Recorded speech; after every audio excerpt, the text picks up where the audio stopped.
What's going on, trail and ultra runners? Welcome to another episode of the KoopCast, a podcast where we explore all areas of trail and ultra running. As always, I'm your host, Coach Jason Koop, and this episode of the podcast is all about the Nolan's 14 line out in the Sawatch range of Colorado. The Nolan's 14 line links up 14,000 foot peaks in a row over the course of about 90 to 100 miles. And in recent years, it has been highlighted by some of the incredible performances from athletes that are trying to set FKTs on it. And this year in particular, we have two incredible performances from Joy Campanelli and Sabrina Stanley, who have set the fastest known times for the men and the women, respectively. But I realize that not all the listeners out there know a whole heck of a lot about Nolan's 14 itself. It is shrouded in a little bit of mystery. There's not a lot of information about it, and it's hard to wrap your head around what doing 14ers in a row actually looks like. And so to get to the bottom of that matter, I invited on the podcast today none other than Blake Wood. Blake is an extremely accomplished ultra runner.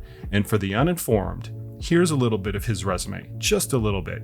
He is a 22-time Hard Rock 100 finisher, and he's done that in 22 attempts. Think about that. 22 times doing Hard Rock, and he's finished all 22 times. He also won it in 1999, and he is also a member of the Hard Rock 100 board. He is also a Barkley finisher, a 5-loop Barkley finisher in 2001, and he finally finished the Nolan's line in 2001 after a few unsuccessful attempts. He's also one of the original conceivers of the Nolan's 14 line, and so I wanted to bring him on the podcast today to discuss a lot about the history of the line, how it came to be, and what it is actually like out there and what they went through trying to do it for the first time in the late 1990s and the early 2000s.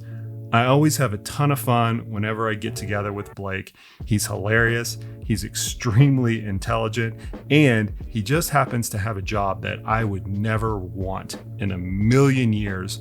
And we start the conversation talking a little bit about that. Without any further ado, here is none other than Blake Wood, all about the Nolan's 14 line.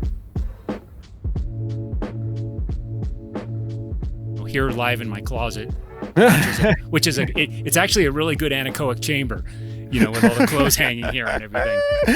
How would I, leave it to you to start throwing out the acoustical terms right off the bat? Yeah. How was your podcast earlier in the week that you mentioned that you were doing? Oh, it was good. That was a lot of fun. I think it went well. I am still waiting to get the recording approved by our classification office, just to make sure everything's okay. I mean, I'm a derivative classifier, and obviously I didn't say anything. I don't think I said anything classified. And after I listened to it when I was out on my run, it sounded good. But I want to get another set of ears on it to make sure, that we all agree it's okay. And for the record, what was it about again? It was. This is a student at CMC. I've been doing these lectures every semester at Claremont McKenna College, to a class that's taught, a journalism class that's taught by one of my old high school friends at Claremont. And I grew up in Claremont, so this is hometown, Southern California. And for 5 semesters, I've been going and giving a talk every semester about nuclear weapons issues. Okay, what we have, what everybody else in the world has, things like that. And one of the students from a couple years ago is a senior this year, and for her senior project, she got a grant from the college to do a podcast series on nuclear issues, nuclear weapons issues, and nuclear proliferation and stuff like that.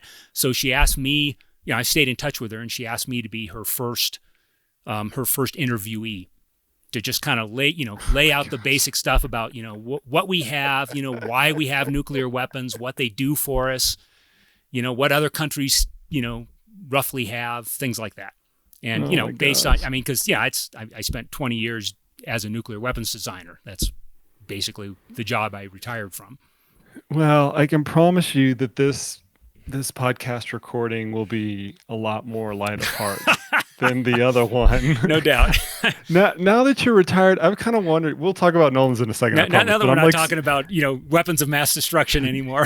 Well, I know. I kind of wanted to know this because like I've always viewed your job or your former job, right? You've been retired for 2 years now, 2 or 3 years. Actually, this will be 4 years. Actually, it's 4 years now. Although I actually still go in a few hours a week just to help out with mentoring and review of papers and things like that. But I've always viewed like your job as knowing the capabilities of the worst intended people of the world. That's pretty much it. No, thank you. No, thank you at all. It's actually a pretty good gig. Oh my God. Well, I don't imagine it's a good, I mean, I imagine it's a good gig, but just the fact that like, like the worst stuff out there, like literally the weapons of mass destruction. I mean, we say that word and it kind of like rolls off of our tongues like, oh, weapons of mass destruction, but you actually know what they are. Yeah.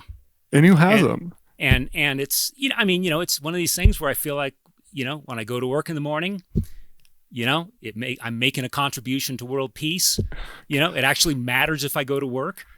And it's kind of cool. We write stuff that goes to the president and things like that.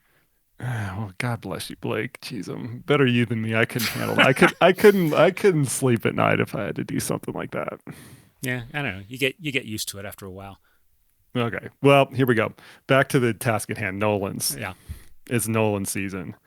And the reason I wanted to bring you on is because, you were one of the originators of this whole line. And with the COVID-19 pandemic going on, I just imagine, and I'm starting to hear through the grapevine that there are going to be a lot of attempts this year. And it seems that every year it kind of gets ratcheted up like further and further and further in terms of like the interest and the number of people that are the number of people that are going to do the line and things like that. So I thought it'd be really pertinent right now to get you on the horn because it's starting to unfold. It's a low snow season, unlike last year, where it was super high snow season and kind of compressed the window a little bit. And you combine that with the COVID-19 pandemic, and it's just right for a lot of people to take a crack at the line. So to start out with, there's going to be, I think everybody listening to this podcast, it's a super endemic ultra running podcast. Obviously, they're going to have some degree of familiarization with the line, but they probably don't know how difficult and how arduous and how easily you can screw it up when you're out there, especially if you haven't done a lot of recon or you're not good at reading maps, even if you've got a Gaia app. So let's first take a little bit of time and describe the route itself, and then maybe where some of the pinch points are on it. Yeah, well, the route itself is pretty simple. There isn't a specific route. Right. The concept is pretty simple. You start at one end of the Sawatch range, which runs roughly from above Buena Vista, Colorado, up to Leadville, Colorado. You start at one end, and there's a string of 14 14,000-foot peaks between the two. And you start at one end, and you get as many peaks as you can in 60 hours. And hopefully you can do the whole thing. And I think since we first accomplished it on our third try in 2001, I think looking at Matt Mahoney's website, I think I counted up something like 34 successful attempts. 34 finishes in under 60 hours through last season. Obviously it's incredibly scenic. We used to actually have in the early days sort of an organized event until the Forest Service told us to knock it the hell off because, of course, it's all in wilderness area. There was kind of a hiatus for a few years there, and then people sort of started picking it up again. And it's grown in popularity over the last few years. Really, over about the last 5 or 6 years is when sort of it started. People started making serious attempts again, I think, in 2014. And I'm sorry, earlier in 2014, I want to say it's like 2011 or something. Anyway, people started making serious attempts again a few years after we stopped doing it. It's a terrific line because it's really, really hard and, right on the edge of being possible. So that, it shares that, for instance, with the Barkley marathons. And that's not just a coincidence. In fact, Fred Vance, who originally started setting this up, had in mind something very like Barkley. And it's kind of right on the edge of possibility for a good runner. But it has the advantage that, there's no lottery, there's no entry fee. You can do it whenever you want. If the weather's lousy, you can come back the next weekend when the weather's better and do it. You can try it, a month later if you do it and it doesn't work out, come back a month later and try it again. And that makes it really attractive and easy to do. And it's sort of become, I think, kind of a test event, a test case for people that are pretty serious ultra runners and peak baggers to try and see if they can actually do this in 60 hours. And so we've got these 14 peaks in the Sawatch. It's a pick your own line running from Leadville to the Salida area or the Salida to Leadville area if you want to go south to north. Let's start to get into a little bit of lore. How long is the route and how much elevation gain and elevation loss is there? Yeah. So the year when finally four of us finished it in 2001, Mike Tilden, myself, Jim Nelson, and John Robinson. When we finally finished it, my route on the map, I measured out to be something like 105 miles and 45,000 feet of climb. I think we didn't have GPS watches then, so that's just taking it off the map. I think just from seeing how my GPS usually matches up with what I measure on a topo map, it's perhaps as much as 10% longer than that. Something over 100 miles, maybe somewhere between 105 and maybe 115 miles, depending on the route, and upwards of 45,000, between 45,000 and maybe 55,000 feet of climb. So there's a range of error here, I guess, yes. is what you're saying, right? Well, and one of the beautiful things about it is there is no set course. And, right. People kind of, over the years, people have kind of figured out what is probably the most efficient course. But even that has variations because it depends if you're going south or north. It depends what the weather is. There's places where, if the weather's lousy, you'll probably want to stick to a trail in a section where if the weather's really good, you can go straight down a ridge. There was one of the years we did it, the second year we tried it in 2000, for instance, coming off Yale. I had done that in the other direction the previous year, and it was a really, really good. We came down, this is on the east ridge off Yale that drops you down to the Colorado Trail and then down to the Avalanche Gulch trailhead. And I had done that before, and it was a really good route, and so I came off the top. But that year, it was dark, and it was freezing rain, and so the rocks were all covered with ice.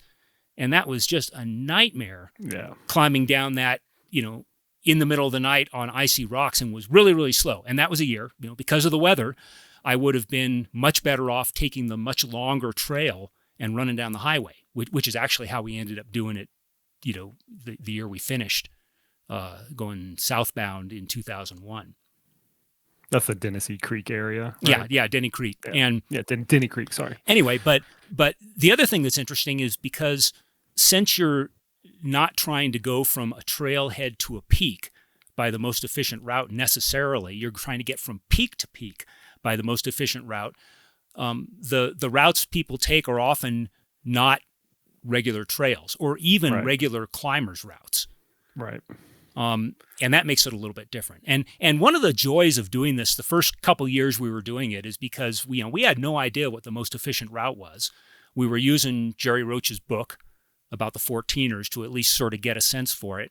But the sort of small crowd of us that were trying this thing, that was maybe 7 or 8 of us, would go up weekends in the summertime, try different routes, report back by email to everybody else and say, hey, I went up this ridge on such and such a peak and, it was a really good way to go, or this was really lousy. Don't do this. I got really bogged down. And it really was the 3rd year before we kind of felt like we sort of knew the best way to go.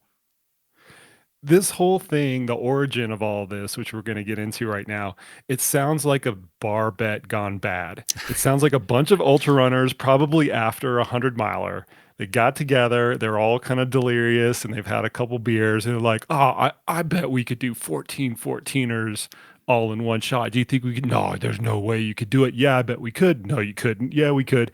And then everybody gets together with their maps and tries to actually figure it out. That's what I've got in my head. But how did the reality of the origin of this Nolan 14 actually play out?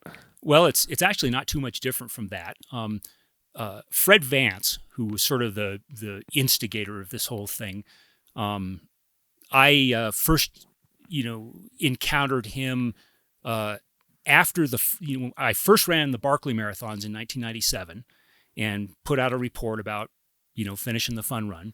And Fred wanted to do Barkley the next year. And so he started emailing me, asking me questions about Barkley and how to get in and what the course was like and things like that. But in doing that, he sent me in February of 1998 this very enigmatic email, which I actually was able to find on one of my backup drives somewhere, where he said he said he had an idea for a incredibly interesting run, and he'd give me 2 hints. He said in 1992, he says, I posed a question to Jim Nolan, who was not a runner but was a friend of his, and as an aside comment, Jim Nolan had back in 92 had sort of just finished doing all the Colorado 14ers on it, just hiking. Anyway, he said in 1992, I posed a question to Jim Nolan, who is not a runner. He came back a week later and gave me his answer, 14. And the second hint he gave me was the proper name for the course can be spelled with the letters from Wasatch. And he let me chew on that for, a couple, 3 months. And then finally in June of 1998, kind of came clean of what he was thinking about. And he had been, apparently back in 1992, had sat down with Jim Nolan and said, how many 14ers do you think you could do in some amount of time? If you want to try and set some kind of record for doing the most number of 14ers in 48 or 60 hours, what would it be? And Jim had said, well, it's probably the 14ers in the Sawatch range. And so Fred had chewed on that for 6 years until 1998 and finally decided to try and set this thing up. So in June of that year, by then he was talking to me, he was talking to John McManus, who, lived up in the area and knew the area very well. And plans, sort of the 3 of us sort of started throwing around ideas for how you might want to do this. Initially Fred said, let's do it like sort of in the spirit of Barkley, almost impossible, no aid, no fees. He saw it as kind of runners would go do it sort of whenever they wanted, but, wanted to try and finish it and had to provide their own aid. This all matured as we went along. Initially, he was calling it the Sawatch 100. And then after a while, that turned into Nolan's 14, mostly because he wasn't sure it was actually 100 miles. Initially, we were thinking it was more like 80 miles. And he set the 60-hour time limit basically because he figured 60 hours was about as much as anybody could run and stay awake without having to actually make it a multi-day, stage kind of race. So, we kicked that around for a while. By September of 1998, Charlie Thorne had been brought in, as somebody else to kind of kick this idea around with. We decided then that we'd probably start a small group all at the same time, maybe with some aid in a couple places. That matured over, sort of the September, October timeframe in 1998 until Fred had sort of through word of mouth collected a group of maybe initially 7 runners that said they were interested in doing it. That morphed further until he finally said, okay, we're going to set the field at 14, to go with Nolan's 14. And he actually, established a sort of an email list and started sending out updates to people every month or so saying, here's how the plans are going. And it sort of gradually got bigger and bigger, both in the number of people. Like I said, he had 14 people initially. He finally, appointed John McManus as race director. He established an organizing committee that was, myself and Charlie Thorne and Fred and John McManus and Jim Nolan. I think there might have been somebody else in there. He talked to Fred Pilon, who was the editor for Ultra Runner magazine at that time, and Fred told he wanted to get results in when we eventually did it, and Fred said, well, we don't put results in Ultra Running magazine unless it's an announced race that's on our calendar. And so, and Fred was trying to keep this kind of sub rosa, kind of keep it on the sly. But finally he reached an agreement with Fred Pilon that he could put a small little paragraph in Ultra Running magazine that just kind of announced we were thinking of doing this, and that would qualify it for having results eventually in it. And so eventually, by the time, we set a date, August 27th for 1999, by the time that rolled around, we had established aid stations with people working aid stations. We had like I said, a list of 14 runners, although I think when it actually came down to it, we only had 4 of us actually start. We had a lot of people who said they were interested and bailed out on it.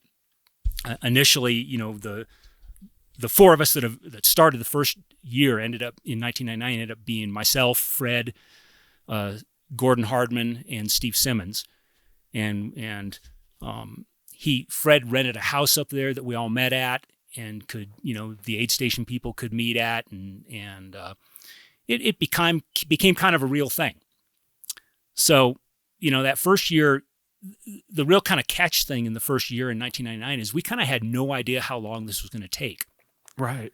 And so we had aid stations, but, we had to tell the people, because this was also before cell phones. So we had no way of communicating with the aid stations, no radio system or anything. And so, we had to tell the people that were doing the aid stations, several of which were backpack-in aid stations, go to this place, wait this long. If nobody shows up by this amount of time, they're not coming, so you can leave.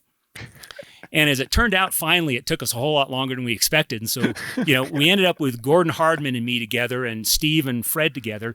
And, Gordon and I, got to one place finally where there was supposed to be an aid station, and they'd already left. Okay. We got to the next place, 8 hours later, and couldn't find them, and figured they had left also. And so, and actually it turned out later on that they hadn't left, but we'd walk through the forest about 200 meters away from where they were. This was at 5 a.m. or something, and just didn't see each other. So Gordon and I, going northbound, ended up going as far as Harvard, and we were on top of Harvard, in a snowstorm, not having had any aid for about 24 hours at that point, and decided, we're going into our second night, and we kind of decided, okay, maybe it's time to pull the plug on this. So we walked down to Pine Creek. There's a dirt road in Pine Creek, 4-wheel drive road. Yep. So we figured, hey, we'll just go down there and we'll flag the first, 4-wheel drive guy we see coming up the road and get a ride out to the highway, and all of our crews were all waiting at Winfield, which was 3 peaks farther on. Yep. The Leadville aid station. Right. Yeah. Right. And so Gordon and I get down to this dirt road, and we walk and we walk and we walk, and it's 9 miles out to the highway, and we're just not seeing anybody on this road. And it finally turns out the road's closed. There's a gate on the bottom of it. So we get out to the highway, and it's dark by then, and we're walking up the highway, at 11 o'clock, midnight, and we're trying to thumb a ride, because from there, it's 10 miles up the highway to the turnoff from Winfield, and then it's 10 miles up the road to Winfield, and we're thinking, we're going to be walking till morning at least. Yeah. And, like I said, no cell phones or anything. We had these little FRS radios we used to use, which were fine from peak to peak or from peak to valley, but you couldn't like call somebody a range over with them. And so we're walking along this highway and we're, cars are going by very occasionally and we're sticking out our thumb and nobody's stopping. And we're thinking, what's wrong? How, and we kind of look and realize, oh, we're kind of wearing our clown clothes. We're covered with dirt. I had this multicolored pair of ripstop nylon pants and a multicolored, windbreaker, and Gordon was in tights with some, Eric Clifton like pattern on it. And we kind of looked at ourselves and said, oh, okay, we look like hobos. No wonder nobody's picking us up. And finally, about midnight, a car goes by and it turns around and it turns out it's Jim Nolan. Oh, gosh. And he had just come by and seen us walking along the highway. And he said, I saw you guys. And I just thought to myself, kayaker scum. And he went by us and then he remembered, he said, yeah, somebody said Blake was wearing a pair of pants that looked something like that. So he turned around and came back and got us and drove us up to Winfield, and of course our crew had no idea where we were. They were waiting for us to come in, but hadn't heard anything, for many, many hours. So that was the end of the first year. And I guess, what did we make? We made seven summits that year. Halfway there. How much time had y'all spent out on the course in advance of that first year? Like actually getting to know the terrain and the peaks and things like that? Not that much. I had been up a couple of the peaks, mostly though at the northern end that we never got to. So, we were making it up as we were going along. And for instance, like Gordon and I were on top of Princeton and all of a sudden our hair started standing on end and the lightning started flashing. And we just took the first gully down from the summit and just motored down as fast as we could. And, we hadn't really intended to go that way, but, we had to get off the summit. Yeah. So that's the way we ended up going. And actually that turned out to be actually a pretty good way to go down. Dropped us down in the Maxwell Basin. And, we had several things like that where we're, like I said, we were making it up as we went. And like I said, that resulted in us missing one of the aid stations completely. So the next year, Fred sort of set the whole thing up again. We decided we would go, I preferred the northbound direction because I like having the sun at my back most of the day, but Fred wanted to try and change the direction and go southbound. So we did that, and we ended up with, that year, we ended up with 6 of us starting, going southbound. That was, myself, Gordon again, but this time with Matt Mahoney, Eric Robinson, Jim Nolan, and Joe Florio. And, Jim and Joe were not in particular shape. They quit after the first summit, after Massive. But the rest of us kept going. Gordon bailed out fairly early just because he'd had enough at that point. But Matt and Eric and I took a pretty good shot at it going southbound. And, I ended up getting as far as Princeton, which was 11 summits. And Matt ended up getting to Yale, which was 10 summits, and Eric did Columbia, which is 9 summits. And basically, I got down off of Princeton down to, I guess it's Alpine down there. And, it was late afternoon. It was kind of like, I could keep going and get a couple more peaks, but there's not enough, by that time it was like 50 hours it had already been. It's like, there's no way that there's enough time to continue. And once you start from there, you're kind of committed to go the whole way. Yeah. And, I wasn't, I was feeling pretty good, but I couldn't do it in 60 hours and it probably would have been something more like 70 hours. And, that wasn't appealing. So I pulled the plug at 11 summits that year. So fast forward to the year that you finished, which was the next year after that, 2001. Yeah. And that year we had, looks like we pretty much had the full contingent of 14 people starting. And we went southbound again. But we ended up particularly with a really strong team with myself, Mike Tilden, Jim Nelson, and John Robinson. Different from Eric Robinson. They're cousins, mm-hmm. and of course they're both cousins with Brian Robinson also. And the 4 of us kind of stayed together, kind of off and on. Sometimes it was pairs of us, sometimes it was 3 and 1, sometimes all 4 of us were together, sometimes we were all alone. it kind of flowed, but we were going pretty close to the same pace. So we were never very far apart. And, we kept cranking it out. We ended sort of the big finale was we ended up heading up Princeton, and I think the three of them were together going up Princeton, going up the ridge, and I had decided to sleep for 45 minutes to try and settle my stomach. So I was behind them, and I went up Maxwell Gulch and could see their lights up on the ridge, thousands of feet up above me, and and was on the FRS radios with them. And actually, I take it back. John, it was Mike and Jim. John was lost somewhere at that point, because I remember at some point they're up on the ridge. I'm down in Maxwell Basin, and John gets on the FRS radio and he says, "Do you guys know where I am?" We said, "Well, and this is like 3 a.m. It's dark, and we say, "Well, what does it look like around you?" And he says, "Well, I'm on this ridge and it's dark." And we said, "Well, just keep going up," and you're going to hit some peak. You're going to hit some peak somewhere. Yeah. And which is a little digression here. John Robinson is a very talented runner with no sense of direction. And he would just pick a direction and put his head down and go like hell. And, and earlier twice earlier that same year, one time on going on Oxford, I was following him up Oxford in the middle of our first night, and I could see his light out ahead of me, like a quarter mile ahead of me. And so he's going up the ridge to Oxford, and he gets to the top and he disappears over the summit. And then I'm climbing up behind him, but he never starts coming down again. I never see his light again. And so I get to the summit and I look around and I can see his light down the ridge, the north ridge, in the exact opposite direction of where he should be going. And so I get him on the FRS radio and say, "Hey, John, you're going down the wrong ridge." And he says, "What? Oh, I am?" And so he turns around and he waits, and I wait for him, and he comes back to the summit and we continue on together. And he had some special route that he knew going off Oxford that he was sure was really fast. And we ended up, thrashing through the willows for hours trying to find this route. Oh.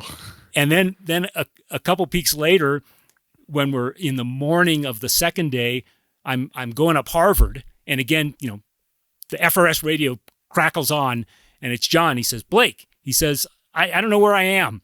And I said, again, I say, "Well, look around." He says, "Well, I'm on this ridge, and there's a little peak on, to my right, and there's another peak to my left." And again, I just said, just keep going up, John, and, you'll probably get there eventually.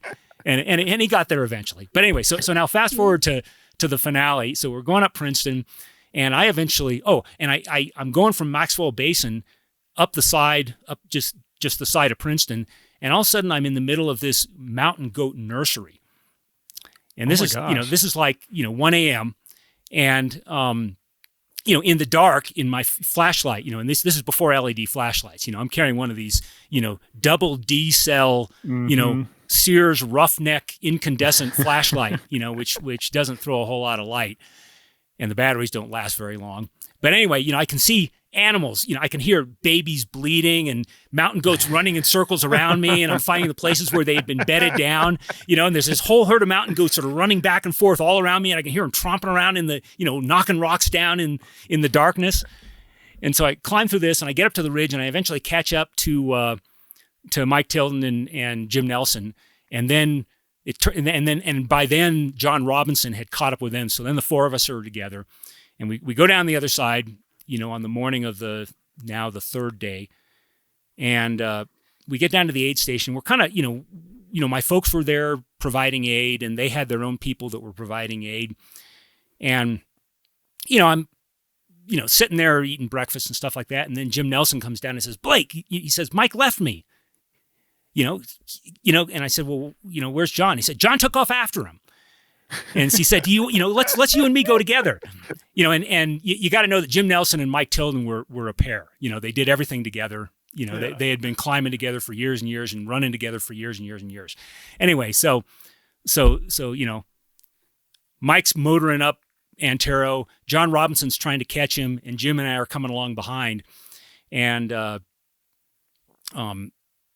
eventually, Jim was not was falling off the back. I started to get scared about if we had enough time to finish. And so I finally told, we went up to the top of Antero together, and I said, Jim, I got to start motoring. I got to go faster than this or else I'm not going to make it. And so I drop off Antero, and I'm looking across till I can see the face of Tabawash. And I can see there's John Robinson spread eagle on this cliff. And he chose this terrible line up Tabawash, and he's stuck. I know which one you're talking about. And he's like trying to go up the gully, but he's on this cliff, and he's spread eagle on this cliff, and he can't go up or can't go down, and he managed to have a hand free to talk on the again on the FRS radio to me, and he's saying, I'm stuck. I say, sorry, John, I can't help you. You're just going to have to figure this out. And oh my God. And so I went up a ridge and went past him. And the funny thing that happened then was Steve Bremner, who was also running that year, got married on top of Princeton. Oh, I remember him telling me that. So Steve and I, we know each other here in Colorado Springs. Yeah. We've been on the same 501c for a few years. Yeah, Steve's a good guy. And he had intended to get married, on top of Chavano, which would have been the last peak, but he didn't make it that far. So we're on the little FRS radios, and he's on top of Princeton with his, now wife. Jim Nolan is doing the marriage ceremony. Oh my gosh. And Jim had one of these, draft dodging certificates from back, years ago, where you'd write off somewhere and they'd send you back something that said, "Oh yeah, you're now ordained in our church." And so I have no idea if this was legal or not. I guess in Colorado it probably is. But Jim Nolan was performing the wedding. I was on top of Chavano, the last peak. Jim Nelson was on top of Tabawash, one peak back. And we're all on this FRS radios together, for like half an hour listening to this marriage ceremony. And we can just, I could just barely see in the distance, on top of Princeton. I can see, if I squinted, see little figures up there that, and it was actually pretty cool. And so I hung around up there as long as I dared, and then started motoring down, to get to the finish. And Mike Tilden had finished, maybe 40 minutes ahead of when I finally finished. And I guess, John Robinson was next, and he had made it up to the top of Chavano in 60 hours, but was over 60 when it got back down. And Jim Nelson, or actually, I think John was just at 60 when he got down to Blank Cabin, and Jim was on top of Chavano, in 59 hours, and was several hours after, a couple hours over 60 hours when he finally made it down to Blank Cabin. But we figured that all four of us had finished, and four other people, Ginny LaForme, Eric Robinson, Steve Bremner, and Matt Mahoney had made it as far as Princeton. Dennis Hare made 9 peaks, and Hans-Dieter Weissauer made Dennis Hare made 10 peaks, Hans-Dieter Weissauer made 9 peaks, and Steve Simmons and Simon Shadowlight made 7 peaks. So it was a pretty successful year. Yeah. So what was the difference in your mind between the first year, where the furthest you got was 7 peaks, to the first year that you had this really successful year where a lot of people finished? Yeah. Actually, one of the biggest differences was we had good weather. Mm-hmm. In 2001, we had pretty good weather the whole time, whereas in 99 and 2000, we had several periods of heavy rain and lightning. And, for instance, in 2000, at one point, I think going up Yale, I was pinned down at tree line, basically going into the second night, I think it was, pinned down at tree line on this very steep slope where there's this one big tree, and I could stand in like the 1 square foot, on the side of this tree it's like the 1 square foot that was level. And I had to sit there for, something on the order of an hour just waiting for the lightning to pass. Oh, wow. And it was actually pretty entertaining because, I was getting kind of groggy at that point. And I remember standing there, and this is a pine, and all of a sudden I looked at the bark, which is all rough. And the bark was like forming shapes of faces and animals. And I just, my mouth dropped open. It was like watching television or something. I just stared at this tree, and it was like watching a movie. It was transforming into all these shapes of these interesting shapes and faces and animals and scenes and things. So, and once the lightning passed, I continued on up. What's the best hallucination out of any of the folks that finished the first year? Wow. I tend to be fine on one night. In, 2 nights, it starts to get a little weird for me. But one thing that's important is that actually this course has an advantage on is if you're route finding, something that engages your mind, the second night's not so bad. And I don't get the hallucinations and things like that. But if I get on a trail, someplace where I can just, motor along, or walk, but don't have to think, that's when it starts getting really, really hard. And, mentally hard. I start getting groggy and sleepy and can't stay awake, and I start hallucinating and seeing things, whereas if I'm mentally engaged trying to find my way, that doesn't happen. I think that's why the Badwater folks always have the best hallucinations, because all they're doing is they're staring at that stupid white line the whole time, and the white line turns into things. Yeah, right. It turns into like the Michelin Man and like goal panners and old friends from high school and animals and stuff like that. But and I've had plenty of good hallucinations, particularly at Barkley and Hard Rock. The couple times at Hard Rock I've been out in a second night.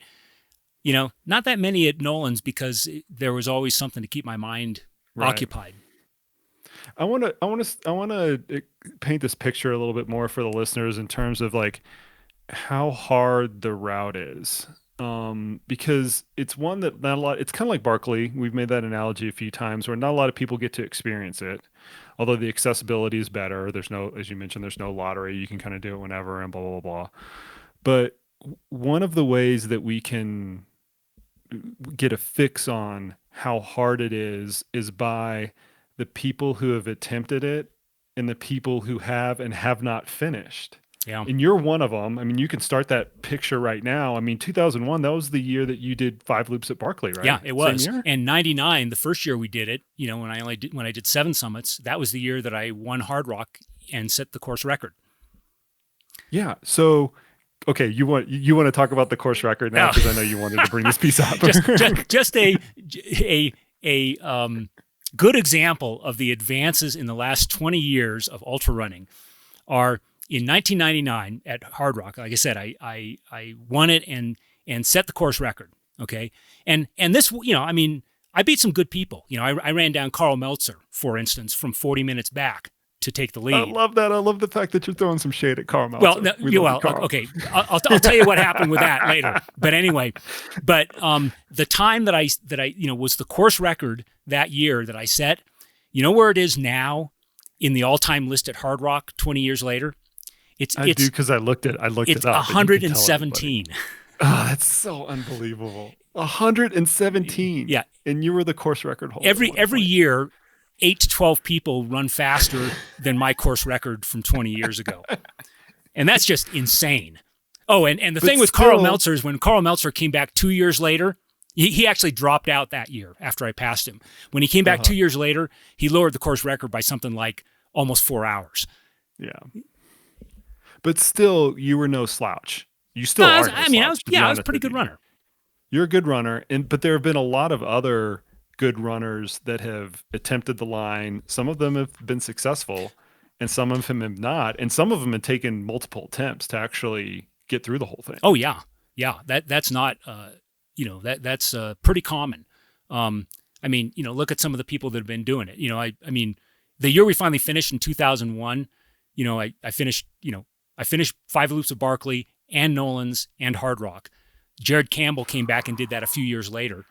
And, I don't remember if it took Jared several attempts to do it, but I know Jared has had attempts up there where he did not finish it. And man, Jared is amazing. There have been some big names that are coming, Anton Krapitska, had his sort of infamous attempt where he went out trying to do something like 48 hours on it, when the course record was quite a few hours longer than that. Actually, I think he was even trying to go faster than that. And had a film crew from his sponsor doing it, and coming out and filming him for the whole thing, and ended up coming up with a 3-part video that they released of him cratering sort of halfway through. So the current fastest time there is under 48 hours. Yeah, Alex it's what is it? It's I want to say, I looked that up. Alex Nichols, I think. Yeah, Alex Nichols. I don't have it written down, but it's like 40. Oh, there it is. 46:41 going northbound, which is insane. Which is insanely fast. That is insanely fast. And he lives here in Colorado Springs. I've talked to him about it, multiple times, and he thinks that it's faster. One, because he knows how good he is. He's a great runner, but he's not the best runner out there. Two, he says that, he made some mistakes and had some low points and things like that. What you've been there and you've seen the progression of the sport. What do you think's possible out there? Well, okay, so let's sort of look at it this way, okay? When I finished it in 2001, it was roughly twice my course record at Hard Rock. Okay. Roughly, 60 hours versus 30 hours. Mm-hmm. Yeah. So, okay, the course record at Hard Rock now is what, 22 something? Yeah. So that might suggest that, you could be looking at somebody, going under 45 hours, probably, maybe even lower than that. Iker Carrera, Alex Nichols broke Iker Carrera's record from the year before by about an hour. And man, Iker Carrera is also among the best of the European runners. So he dropped a lot of time though. Yeah. He got lost on one section. Right. He missed his crew on a section or two. Like it was not a clean ordeal for him. I think if you got some of the best people in the world to come out and do it, my gut feeling is you could get down maybe in the 42, 43 hour range, which is kind of insane to imagine. Yeah, it's insane on on two accounts. It's insane that it's that hard that 100 in quotes, 100 miles can take that long for the best runners in the world. And I mean, personally, having been out there and having seen, a lot of runners out there, it's insane that it could actually go that fast. Yeah. I mean, that's incredible. You'd have to pick pretty much the perfect line. You'd need to have good weather, but you'd need to be a strong enough runner, that you can run a whole bunch of the uphills that, mere mortals like myself, can just power hike is the best we can do on that. I've not run at any of the uphills there. Let's get down to brass tacks on the line itself. Are there one or two or three like critical pieces of the whole route that are either inordinately difficult or hard to navigate or even like insanely, I know the whole line's beautiful, but there's anything that like sticks out to you in terms of what are the critical pieces of it? Well, let's start with some of my favorite pieces of it. Yeah. One of them is particularly when you're going southbound, is going straight up to the top of Elbert. After you come off Massive, you can get over to it's the West Ridge. I mean, it's sort of a ridge. It's not much of a ridge up Elbert. And that's just several thousand feet, just straight up, Mm-hmm. and I mean, but it's not so steep you can't hike up it. It's not rock climbing, but it's just a amazing grind that doesn't let up, and it's pretty much a consistent grade all the way up, and it drops you right at the summit, and that's pretty cool. I think that's your favorite part because it's early in the north to south line, and you're also feeling still in a good mood because that's peak 2. Just for people who are not that that familiar with the line, that's peak 2. But that's my theory. So keep going. What else is your favorite part? So there's a couple others that I really like. I really like Princeton, again because it's from either direction. It's a long way up. Yeah, it's so big, and it's really big, and it stands out by itself. That particularly on the south side, you're running like 10 miles on the Colorado Trail to get over to where you even start climbing. And it's beautiful. And it's such an iconic peak that, you can it's got a good sharp summit. Probably the best sharp summit is probably Missouri or Huron, which are both pretty sharp, pretty small summits. And that's got some advantages and some attractions to it as well. So as far as the harder parts of the course, of course, that depends some on, again, what time of day you reach things and what the weather is and all that. But there's a couple in particular that stand out. The route off of Missouri when you're going southbound or up Missouri when you're going northbound, you can go on the ridge, and there's a climber's route on the ridge, which I've never done. But, a bunch of people try it every year, the years that I was doing it, and they all said it was a pretty difficult Class 4 ascent there. And by that time, I always figured, by that time I'm tired enough that I don't want to try and do something that's dangerous. Right next to it, though, there's a very nice chute that comes down from basically drops off almost from the summit down. You'd be going down it if you were going southbound. And the year we finished, I tried that sight unseen. I was on the summit talking to people on the FRS radio, and they said, "Hey, there's this great gully. You just walk down like 20 feet down the North Ridge and look for a red spot on the rocks and start down." And so I walked 20 feet down, and I'm, and of course it's in the middle of the night, and I have an incandescent flashlight, so I can't see that it's red. But I just sort of, there's, and I say, "Well, okay, here goes nothing." And I just and I started down the chute, as fast as my legs would turn, not knowing what was underneath me, and it worked out, and it turned out to be a really wonderful direct route down. But it was a little bit of a leap into the darkness, into the unknown that took a little bit of faith in what people were telling me there. As far as other hard parts, though, the traverse across from Harvard to Columbia, okay, there is a route on the ridge that's, again, a Class 4 route that I don't know that anybody normally tries to do. But, if you drop down a ways, you can either drop down like to 12,800 feet and go across this boulder field, or you can drop another 1,000 feet below that and go on the meadows. The boulder field, if you're good on boulders, the boulder field is a blast because the boulders are big enough that they don't move. So you can get up ahead of steam as much as your lungs will withstand and basically run from, jump from boulder to boulder. And as long as you keep moving, as long as you keep your momentum up, you can just kind of like it's like a monkey swinging from vines through the forest. You just leap from boulder to boulder, take a couple steps and jump, and you get to the next one. You take a couple more steps and jump, and you get to the one after that. And if you stop, then you're climbing over each boulder laboriously, one boulder at a time, and then it's really slow. But if you can keep up that head of steam, it's fast and it's a blast.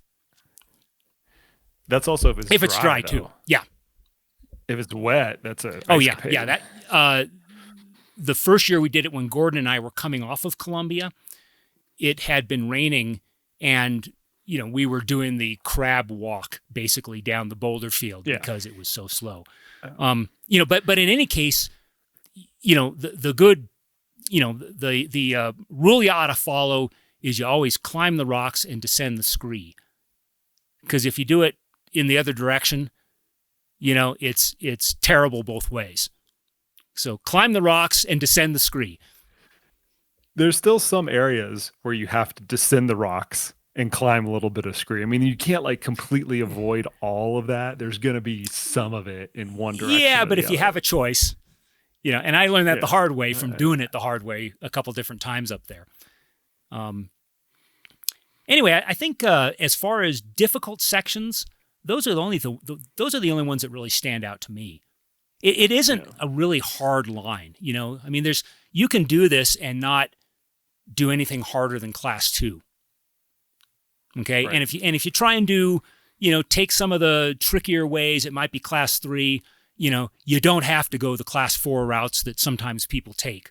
But you're not always, but you're almost always above 10,000 feet. Yes. You only drop below 10,000 feet at the La Plata trailhead, and then in between Antero and Princeton. I'd have to look at a map, but that sounds about right. It's very high, and not only high, but a very large portion of it is above timberline.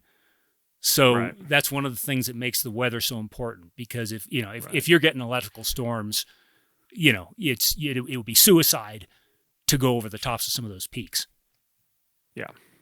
And anybody who's ever been on a 14 or in a lightning storm knows how precarious that situation Yeah, can be. I've done that. In fact, the year after we finished, I didn't need to do it the next year, so I took a bunch of high school kids, including one of my daughters, up to do an aid station for Nolan's when everybody else was trying to do it in 2002. And we, while we were waiting for everybody to get up, we all hiked up to the top of Harvard. And, we're sitting on top, and, there were puffy clouds actually pretty much in the distance, pretty far away.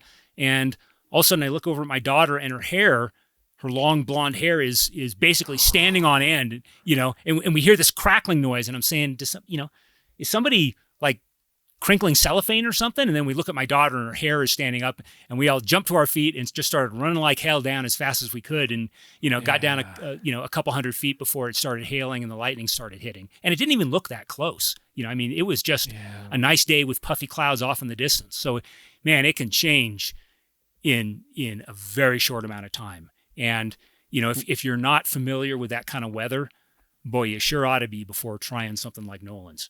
Yeah, that sensation of having the electricity move in, and the only way that I can describe it is just eerie. Yeah.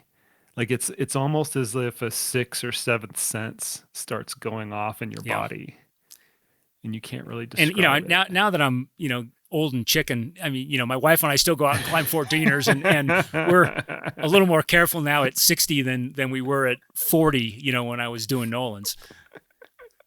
Oh man. Okay, you mentioned this one aspect kind of from the onset that I think is going to be important for the people who are going to do it this year and also in future years. Is you guys started out in it started to become a race, like an actual authentic race with maybe a start line and a finish line. The results were published in Ultra Running magazine. But at a certain point in time, that got the kibosh. Yeah, that was the fifth year we started doing it, which would have been 2003. Basically, the Forest Service called up Fred and said, "Hey, we see, that you guys are planning this organized race, through the wilderness areas, and we just want to tell you, knock it the hell off." And, Fred said, "Well, no, it's just a group of us that are going out for a hike together and all." And they said, "No, we've seen your website, that talks about aid stations and T-shirts and records, and it looks like an organized event to us. We'll be there the morning you said you were going to start, and we'll write tickets to anybody who shows up." Oh, wow. And so,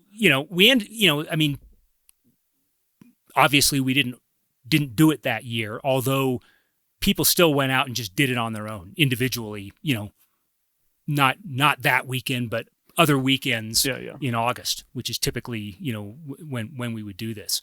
And that was kind of the end of it. Like I said, from, after that year, that was 2003, it was really, it was probably about 2011 before somebody actually made a serious enough attempt to have done a lot of summits. And that's when Eric Lee went up and actually got 9 summits in 2011. So, between 2003 and 2011, it was kind of quiescent. Nobody, people went up occasionally and reported they'd done a couple summits or 3 summits or something like that, but nobody took any really serious shots at it. But the no-no, or the thing that the Forest Service had the biggest issue with, was the fact that it was a quote-unquote organized event. Yes, exactly. And, there's obviously, there's no rule that says you can't go up and try and do this just on your own. But, the Forest Service, you're not allowed to have organized events in wilderness areas. And that's obviously been a problem for a lot of other races, like Western States, when they made the Granite Peaks Wilderness or something, Grant Chief Wilderness. Yep. They had to get a special dispensation from the government to be able to continue to hold Western States. And we've faced the same thing in Hard Rock, where there are some wilderness areas that are going in on the Hard Rock course, and we managed to get the local representative to write something into the legislation that said we could continue to hold Hard Rock. So this is an issue, but as long as people just go up on their own and do it in ones and twos and threes, no problem.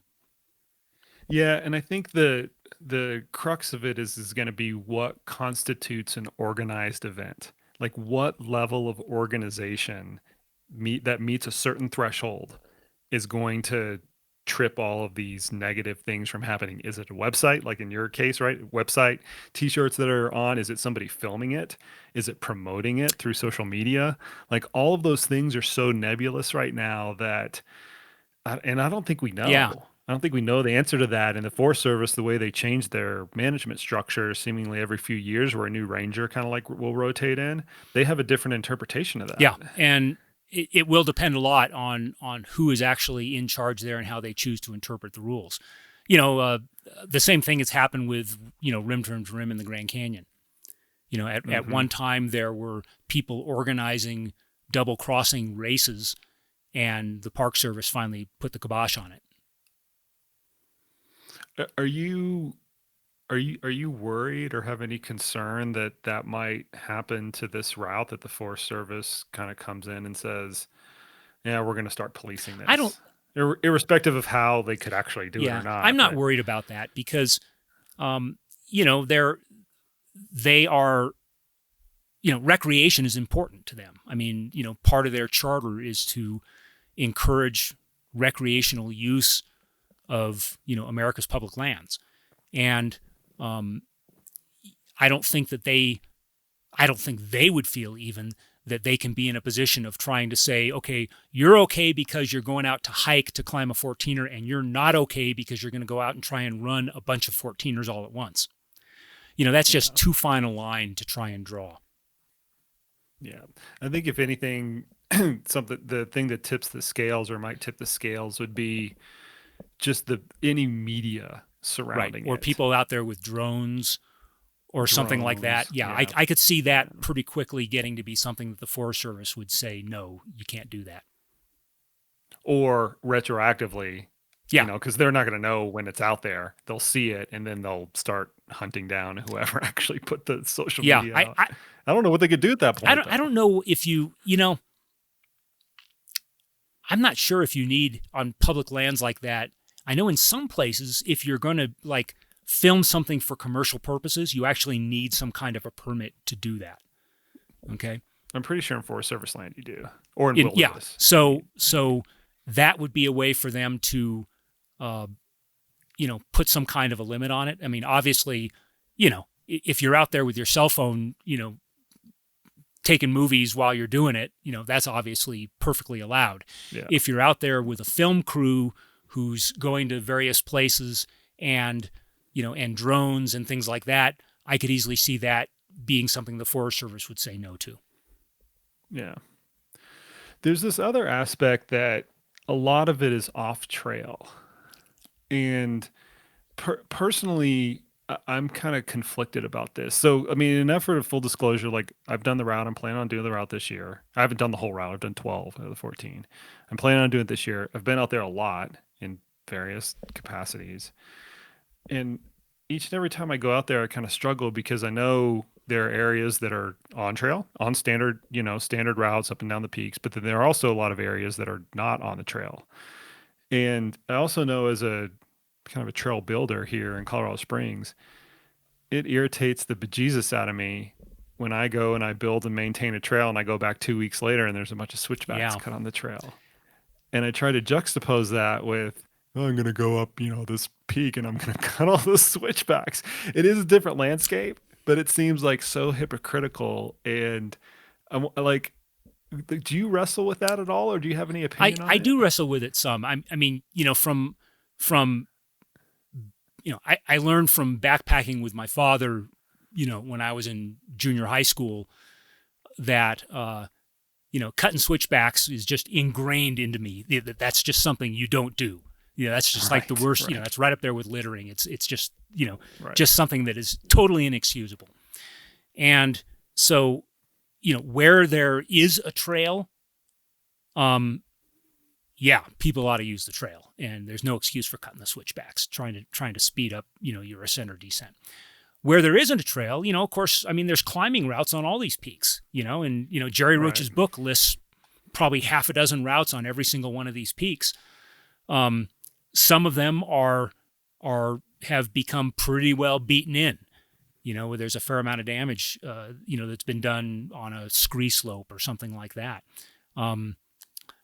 This, in a sense, Nolan's, because we're going from peak to peak rather than from trailhead to peak, is de facto putting in some new routes that weren't there before. And now that we have, now that it's becoming popular and getting to be a thing that people are doing, yeah, some of those I expect are actually getting to form kind of a groove in there. And I'm conflicted on that. I don't come down strongly one way or the other. I do come down strongly, as I said, on the, if there's a trail and you're going that way, you ought to use the trail. But if you're taking some other ridge that doesn't have an established route on it, I don't know. I hate to see damage done to the meadows and the tundra up there, but I think you ought to be able to pick a route and go up it. Yeah, it's tricky because, like you said, it is. You do have to take ridge lines and take lines that have not existed before. And even when I've, in my short experience out there, which has been, 5 or 6 years now, I've seen trails getting worn in. Yeah. Well, I mean, you see that at Hard Rock, particularly on Grant Swamp Pass, on the north side of Grant Swamp Pass, when I look at photos that I took when I first started running Hard Rock back in '94, there was nothing to be seen there. It was just a scree slope, with maybe the slightest little trace down it. And now, you can't miss it. I mean, there's a big wide scar going down it from basically Hard Rockers, from 25 years of Hard Rockers. Is that Forest Service that manages that line right there? I don't remember if it's Forest Service or BLM. I'm pretty. No, I was gonna ask. Yeah, I think that's Forest Service, but I don't know for certain. Do they come down on you guys? No. Well, I mean, we have a pretty good relationship at Hard Rock.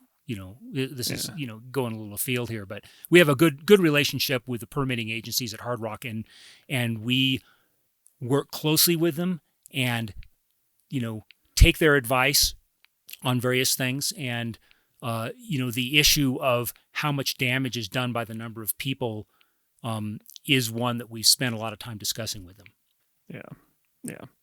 Yeah, as you guys have to do every year. Okay, Blake, so I'm going to do this in a few weeks.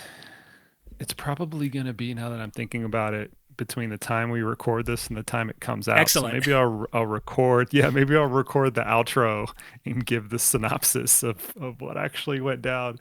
But I'm going to do this in a few weeks. And so from a completely selfish point of view, what advice do you have for me to get the freaking thing done in 60 hours? Pick your weather carefully. Okay. And, I mean, you're in Colorado Springs, so you're close enough that, you can change plans if you need to. Yeah. I mean, it's not like you're flying in from the East Coast and, this is your one shot to do it. So, if you're planning on doing it and it looks like it's going to be thunderstorms all weekend long, I wouldn't bother. Just stay home, and but if you get one of those window, I mean, you can always get thunderstorms pretty much any day of the year, any day of the summer up there, but it goes in cycles, and as you know, from various years at Hard Rock, some years it's almost entirely dry. Some years people just get pounded. You don't want to be up there in one of the weekends when you're going to get pounded. The tricky thing about that, though, is you look at the weather and there's always a 30 or 40% chance of thunderstorms. No matter how you look, there's some days where it's like 100%. Okay, I'm going to avoid those. But there's this range of what's going to be, I was going to use the word ideal, but that's not the right word. There's this range of like what's going to be better versus worse. And it's anywhere between, if you just look at a standard weather forecast, 20% and 45 or 50% chance of thunderstorms. And that I just kind of like wrestle with. It's like, do I wait a day and like, improve my odds or what? It's not as clear cut as just like look for the good weather, because there really isn't any perfect weather. There's never going to be. And you need to be, you're experienced enough climbing Colorado peaks, obviously, Jason, that you probably have a pretty good sense for how much risk you're taking climbing into a thunderstorm.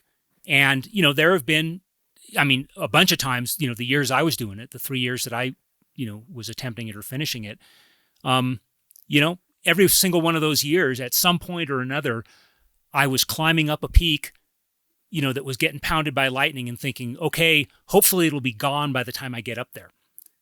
And in a lot of cases, that turned out to be the case. I mentioned the one time I got pinned down up there for an hour at Timberline, but there were a bunch of other times, like going up La Plata, might have been the year we finished. I was climbing up and seeing the top just get nailed and thinking, well, in an hour, 2 hour time when I'm actually up there, maybe it will have blown over. And it turns out it did. So, but there's a fine line there, as you well know. It's easy to fool yourself, to convince yourself that it's going to get better and it's going to get better and it's going to get better. And suddenly, you're in mortal danger. So you have to have a pretty, pay attention to that. Well, and 90% of the time while you're out there, the weather pattern is pretty predictable. It's the 10% of the time that it's not. And that's where people, I think, make the most mistakes, because they can read it and you can see everything for the most part because you're above tree line and you're going so slowly that you can look up at the ridges and look up at the peaks and go, oh, okay, yeah, you're right. Yeah, hour and a half, I'm going to be up there and all this should move off because I can see blue skies behind there and things like that. Most of the time, if you've been out there enough, you can read that. But there's that like 10 or 20% of the time that it just like it moves, like the weather moves a different way, like completely different way than it normally does, or it doesn't move as fast. Yeah. That's where I think people get. Well, so the other thing to remember again is that, this isn't hard rock where, if you pull the plug, you might not ever get a chance to run it again. Okay. If it gets dangerous, and you try and wait it out, and it doesn't look like you're gonna, you're gonna be waiting too long. It's not gonna get better. You can pull the plug and come back next weekend. That's right. I can do that. I can go and sleep in my bed. Right. Drive 2 hours back home, sleep in my bed, and come back the next weekend. Don't tell yourself that, because because then you might give up prematurely. That's not a good excuse because you're tired.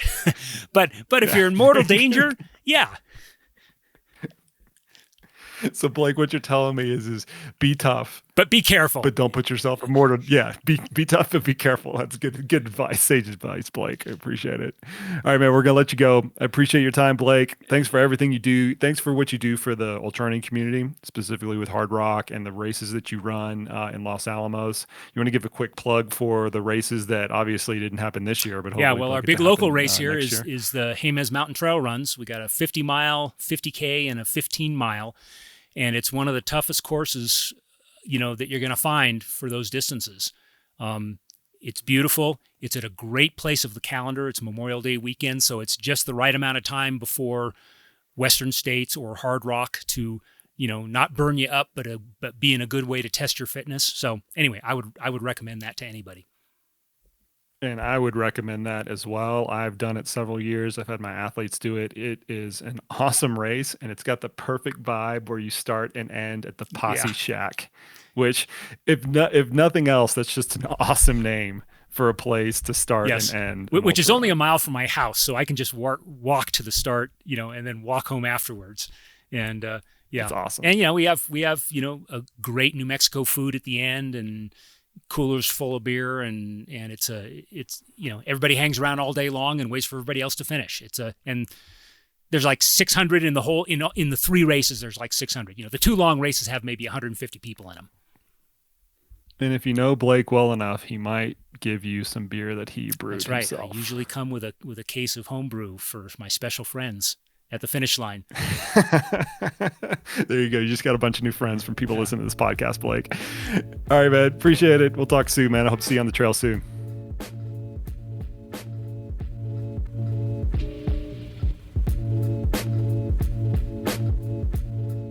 All right, and there you have it. Much thanks to Blake Wood for illuminating everything about the history of the Nolan's 14 line and what it is all about. Many of you have reached out to me via social media on my personal attempts at the Nolan's 14 line, and while it is true I've been unsuccessful in 2 attempts to date at the line, I am committed to getting it done this summer, and I'm going to go back out there again with my wife and my dog as my trusty crewmates sometime during the end of August, early September, weather window permitting, and quite frankly, just get the friggin' thing done. So I appreciate everybody who's reached out to me on that. If you have not had the chance to give this podcast a rating or a review on Apple Podcast, go ahead, skip on over there, give the podcast a review. It means a lot to me personally and helps out the podcast a lot. Appreciate the heck out of each and every one of you. And as always, we will see you out on the trails.